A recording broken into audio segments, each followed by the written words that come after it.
in the king's army. That's all he knows.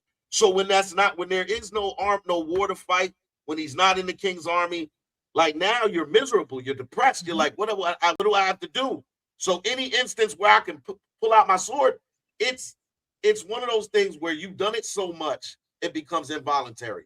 So I'm drinking, I'm drunk, but then I hear a maid in the and my sword is my hand moves to my sword before I know what I'm doing. I done already swiped down 2-3 people because I done heard that the fair maiden.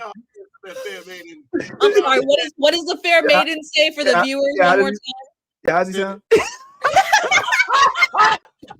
Yo, Right, it's movements with the Yo, but you on to something too. Let me, what you basically saying is it's become instinctive. He's essentially a Westeros version of Hancock. Like where like you listen, he's like, look, man, I'm gonna drink, I'm gonna do. Oh, somebody's needed. All right, here I come. Flying, and he stumbles into a battle because that's what he knows.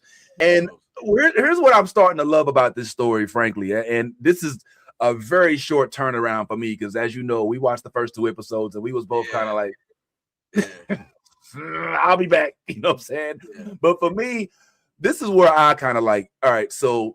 This whole Game of Thrones thing has been centered around this whole time, these mega families, right? Essentially, it's like righteous gemstones with a bunch of with a bunch of like people from the medieval era, right? And so now we have a story that embodies the complete disassociation of that. Like there's no royal blood in this dude, at least as we know right now.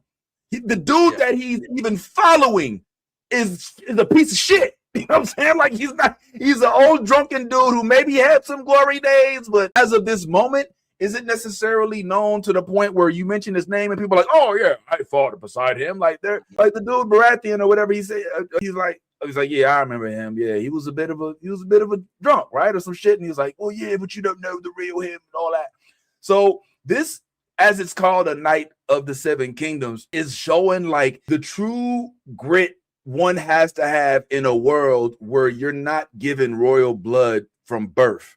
Like the journey up is ridiculous. Almost everybody in this show outside of him, character-wise, even Egg, has royal lineage. You know what I'm saying? And they all get these passes. They all get to do these crazy, things where they have all this privilege. Even Egg walks in where he probably would have been killed if he was just a regular old dude.